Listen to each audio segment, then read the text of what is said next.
Nëse vuani nga diabeti dhe hani djath urgjent duhet ta dëgjoni këtë lajm. Djathi është i pasur me yndyrra dhe kjo mund ta bëjë atë të duket si një ushqim i pashëndetshëm. Ka shumë variacione djathi, të cilat për shumë kohë tashmë janë cilësuar si jo shumë të dobishme. Megjithëse një nën produkt i qumshtit edhe djathi është një probiotik i shkëlqyer i pasur me shumë minerale.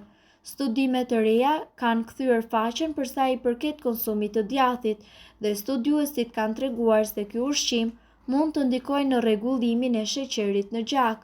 Kryesisht këshillohet përpara diabetikëve të cilët kanë një nivel të ulët yndyrrash në trup dhe ekspertët sugjerojnë se ngrënia një sasie djathi në ditë mundet të përmirësojë shëndetin kardiovaskular apo dhe diabetin.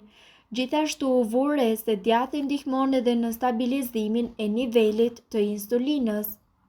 Prandaj mund ta konsumoni atë pa frikë.